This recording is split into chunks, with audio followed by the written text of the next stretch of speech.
Hello दोस्तों, welcome to my YouTube channel SK study platform. तो आज मैं आप लोगों के बीच लेकर आई हूँ एनर्जी फ्लो। ये एनर्जी फ्लो इकोलॉजी का एक टॉपिक है जो कि सेमेस्टर एग्जाम में प्रत्येक वर्ष 10 मार्क्स का पूछता है। तो चलिए हम लोग देखते हैं क्या है एनर्जी फ्लो। तो यह energy flow, it is a sequential process through which energy flow from one topic level to another topic level। ये एक sequential process है, मीन्स कि ये एक लाइनिंग में होता है और ये एक टॉपिक लेवल से दूसरे टॉपिक लेवल में ट्रांसफर होता है।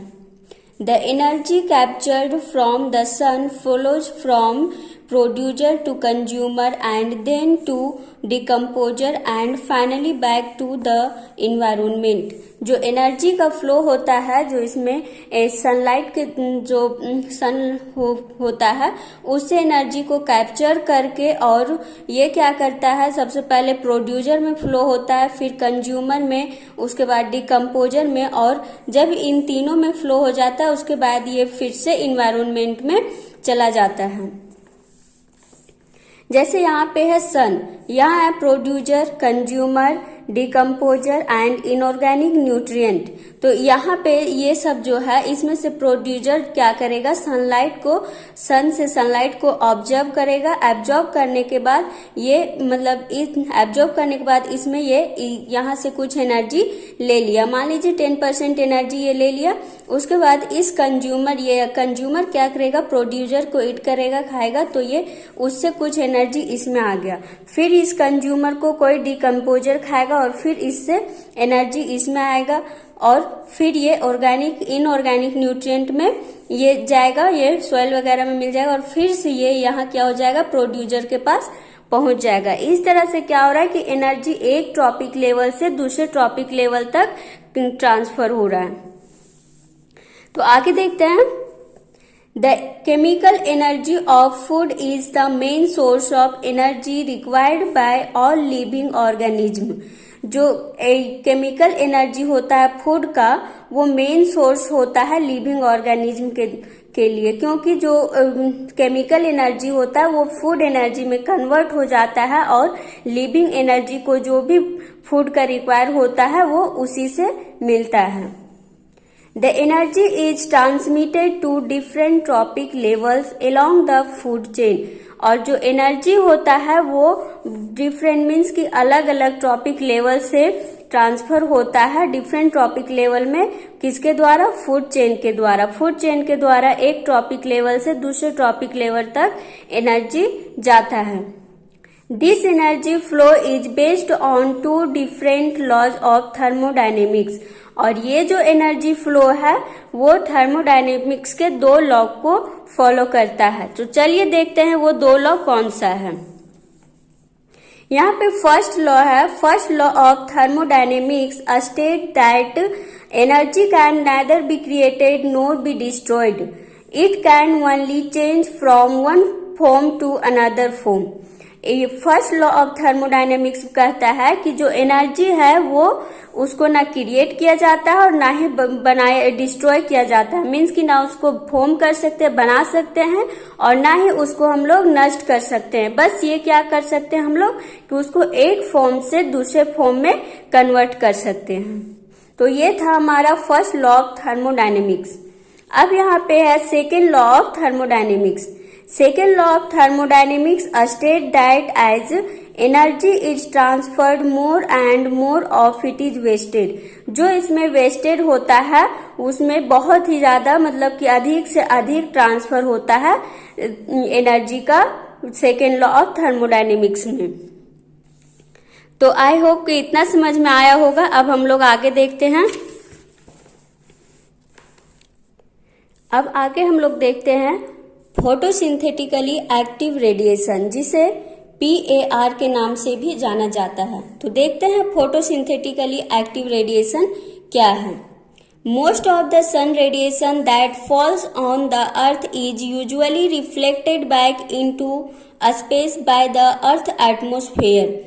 जो मोस्टली क्या होता है कि जो सन रेडिएशन होता है वो अर्थ में फॉल करता है, अर्थ सरफेस पे आके गिरता है और फिर से वो रिफ्लेक्ट होके और अर्थ एटमॉस्फेयर में चला जाता है।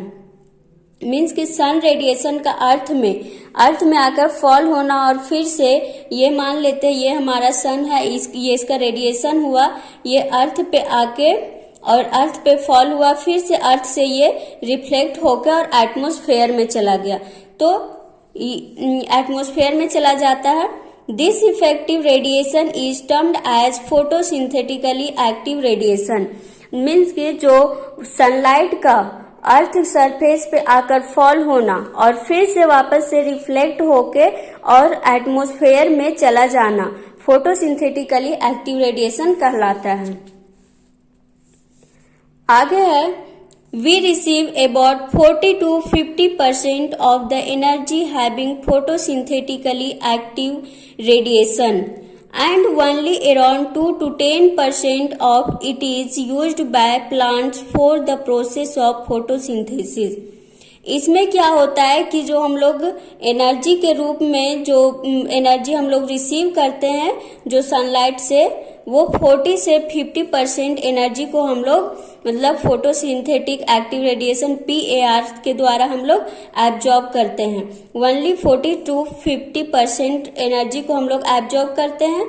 फिर क्या होता है कि 2 to 10%, 2 से 10% होता है वो प्लांट यूज करते हैं, क्या में, फोटोसिंथेसिस प्रक्रिया में। मतलब जितना भी एनर्जी हम लोग मिल रहा है उस एनर्जी का प्लांट जो है वो 2 से 10% ही यूज कर पा रहे हैं फोटोसिंथेसिस प्रक्रिया में। अब आगे हम लोग देखते हैं, the energy flow takes place through the food chain and food web. Energy जो होता है वो फूड चेन और फूड वेब के द्वारा एक ट्रॉपिक लेवल से दूसरे ट्रॉपिक लेवल तक ट्रांसफर होता है।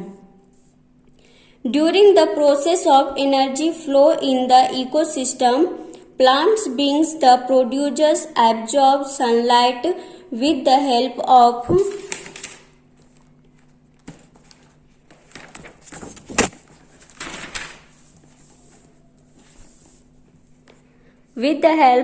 chloroplast and a part of it is transformed into chemical energy in the process of photosynthesis। तो इसमें क्या होता है कि जो एनर्जी का फ्लो होता है वो फूड चेन और फूड वेब के द्वारा होता है, और जब क्या एनर्जी का फ्लो होता है इकोसिस्टम में तो प्लांट जो होता है वो प्रोड्यूसर जो एब्जॉर्ब किया हुआ रहता है सनलाइट को, वो किसके द्वारा, क्लोरोप्लास्ट के द्वारा एब्जॉर्ब किया जा रहता है, और जो केमिकल एनर्जी होता है उसको फूड एनर्जी में कन्वर्ट करके और वो ये एनर्जी के रूप में सब में फ्लो होता है। तो मुझे उम्मीद है कि इतना आपको समझ में आ गया होगा। अब इसका थोड़ा सा फ्लो डायग्राम देख लेते हैं। जैसे यहाँ पे देखिए ये सन है और सनलाइट से ये सन है जो वो सनलाइट को यहाँ पे प्रोड्यूसर को दे रहा है। यहाँ प्रोड्यूसर जो है वो सनलाइट को एब्जॉर्ब कर रहा है। उसके बाद इस प्रोड्यूसर को हर्बीवोर ले रहा है और फिर हर्बीवोर से कार्निवोर में जा रहा है। तो यहाँ पे क्या हो रहा है, डिसिपेशन और रेस्पिरेशन हो रहा है। डिसिपेशन और रेस्पिरेशन का प्रक्रिया के द्वारा प्रोड्यूसर से हर्बीवोर, हर्बीवोर से कार्निवोर में जा रहा है, और फिर से कार्निवोर से क्या हो जा रहा है, ऑर्गेनिक मैटर, ऑक्सीडेशन और नोट एसिमिलेशन, ये सब प्रक्रिया के द्वारा क्या हो रहा है, डिकम्पोजर में चेंज हो जा रहा है। मीन्स कि यहाँ पे भी है कि एक एनर्जी का फ्लो हो रहा है एक ट्रॉपिक लेवल से दूसरे ट्रॉपिक लेवल में। तो उम्मीद है कि यह वीडियो आपको पसंद आया होगा और समझ में भी आया होगा। तो आज के लिए इतना ही, मिलते हैं अगले वीडियो में एक नई टॉपिक के साथ। तब तक के लिए धन्यवाद।